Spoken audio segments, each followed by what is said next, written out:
കുറച്ചു നാളുകൾക്ക് മുന്നേ ആനിമൽ എന്നൊരു സിനിമ റിലീസായിരുന്നു. ആക്ഷൻ പ്രേമികൾക്ക് ഒരു വിരുന്ന് തന്നെയായിരുന്നു ചിത്രം. ചോരക്കളിക്ക് ഒരു പന്നവും ചിത്രത്തിലില്ലായിരുന്നു. ഇന്ത്യൻ സിനിമയ്ക്ക് ആക്ഷൻ സിനിമകളുടെ കാര്യത്തിൽ ഒരു പന്നവുമില്ല. പക്ഷേ തുടക്കം മുതൽ അവസാനം വരെ ഇന്തോനേഷ്യൻ ചിത്രമായ റെയ്ഡ് പോലുള്ള ചിത്രമുണ്ടോ എന്ന് ചോദിച്ചാൽ ഒന്ന് പതറും. അങ്ങനെ അവസാനം നമുക്കും അങ്ങനെ ഒരു ചിത്രം റിലീസായിരിക്കുകയാണ്.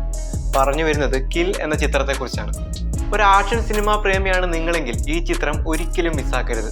അതല്ല, അത്തരം ചിത്രങ്ങളോട് വലിയ താല്പര്യമില്ല, അതിനുപരി വയലൻസ് ഇഷ്ടമല്ലെങ്കിൽ ഈ ചിത്രം കാണാതിരിക്കുന്നതാവും നല്ലത്. ചിത്രത്തിന്റെ പേര് പോലെ കില്ലാണ് സിനിമ മൊത്തം. ഒരുപക്ഷെ ഇന്ത്യൻ സിനിമ ഇങ്ങനെ ഒരു കില്ല് കണ്ടിട്ടുണ്ടോ എന്നത് സംശയമാണ്. 2 മണിക്കൂർ പടത്തിൽ 1.25 മണിക്കൂർ ആക്ഷനാണ്. അദ്ദേഹം അത് നല്ല രീതിക്ക് തന്നെ എടുത്തു വെച്ചിട്ടുണ്ട്. കമാൻഡോ ഓഫീസറാണ് നായകൻ. തന്റെ കാമുകിയെ കാണാൻ നാട്ടിലെത്തുന്നതും പിന്നീടുള്ള മടക്കത്തിൽ സംഭവിക്കുന്ന കാര്യങ്ങളാണ് സിനിമ പറഞ്ഞു പോകുന്നത്. ലക്ഷ്യയാണ് ചിത്രത്തിൽ നായക വേഷത്തിൽ എത്തുന്നത്. സിനിമയുടെ ആദ്യ 15 മിനിറ്റ് പടയൊരുക്കത്തിലേക്കുള്ള കാര്യങ്ങളാണ് കാണിച്ചു പോകുന്നത്. എന്നാൽ അത് കഴിഞ്ഞാൽ പിന്നെ അടിയെന്ന് വെറുതെ പറഞ്ഞാൽ പോരാ, നല്ല കിൻഡൽ അടി എന്ന് തന്നെ പറയേണ്ടി വരും. ചിത്രത്തിലെ ഒരു പ്രത്യേകത എന്താണെന്ന് ചോദിച്ചാൽ ഇതൊരു ഇന്ത്യൻ മൂവിയായി തോന്നില്ല. അല്ലെങ്കിൽ എന്തെങ്കിലും ഡയലോഗ് വരണം. ഇന്ത്യൻ പടം തന്നെ. അങ്ങനെ പറയാൻ കാരണം കാതു തുളയ്ക്കുന്ന പശ്ചാത്തല സംഗീതമല്ല സിനിമയിൽ ഉപയോഗിച്ചിരിക്കുന്നത്. എന്നാൽ പശ്ചാത്തല സംഗീതം ഇല്ല എന്നല്ല, സാഹചര്യത്തിന് അനുയോജ്യമായ സംഗീതം ചിത്രത്തിലുണ്ട്. എന്നാൽ അതിനു പുറമെ അടിച്ചു തെറിച്ചു പോകുന്ന അമാനുഷിക സംഘടനകളല്ല ചിത്രത്തിൽ. അടിക്കാനായി കൈ വരുമ്പോൾ സ്ലോ മോഷനിലല്ല കൈ പോകുന്നത്. തെറിച്ചു വീഴുമ്പോൾ പ്രത്യേക എഫക്റ്റ് ഒന്നും തന്നെ ഇല്ല. അത്തരം ആക്ഷൻ രംഗങ്ങൾ ഇതിന് മുന്നേയും വന്നിട്ടുണ്ടെങ്കിലും ഇതിനെ കുറച്ചുകൂടെ എടുത്തു കാണിക്കുന്നത് ചിത്രത്തിലെ വയലൻസ് ആണ്.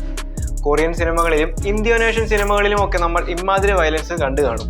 തല ചവിട്ടി ചമ്മന്തിപ്പരുവമാക്കുന്നതും ആക്ഷൻ ഇടയ്ക്ക് തന്നെ പോസ്റ്റ്മോർട്ടം ചെയ്യുന്നതും ഒക്കെ ഇന്ത്യൻ സിനിമകളിൽ കണ്ടുപരിചിതമല്ല. അതുകൊണ്ടാണ് റെയ്ഡ് പോലുള്ള ചിത്രവുമായി ഇതിനെ താരതമ്യപ്പെടുത്തുന്നത്. സിനിമയുടെ ആക്ഷൻ കൊറിയോഗ്രാഫി എടുത്തു പറയേണ്ട ഒന്ന് തന്നെയാണ്. അതുപോലെ തന്നെ സിനിമോട്ടോഗ്രാഫിയും.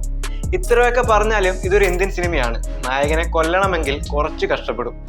നെഞ്ചിൽ വെടിയേറ്റ് പുഴയിലേക്ക് വീണിട്ടും ദേഹത്ത് 3-4 ബുള്ളറ്റ് തറച്ചിട്ടും മരിക്കാത്ത ആളുകളുള്ളപ്പോൾ ഇത് അത്രയൊന്നുമില്ല എന്ന ആശ്വാസത്തിൽ ചിത്രത്തെ സമീപിക്കാം. ഒന്നുമില്ലെങ്കിലും ഒരു കമാൻഡോ ഓഫീസർ അല്ലേ. ചിത്രത്തിൽ ചോരക്കളിയുടെ അതിപ്രസരമാണ്. നല്ല വെടിപ്പായിട്ട് തന്നെ ഓരോരുത്തരെയും കൊല്ലുന്നുണ്ട്.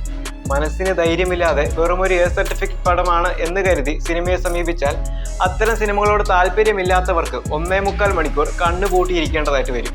അതേസമയം ആക്ഷൻ പ്രേമികൾ ഈ സിനിമ ഒരിക്കലും മിസ്സാക്കരുത്. ഇതൊരു ബിഗ് സ്ക്രീൻ വാച്ച് സിനിമ തന്നെയാണ്. OTTക്കായി കാത്തിരുന്നാൽ നഷ്ടമായിരിക്കും.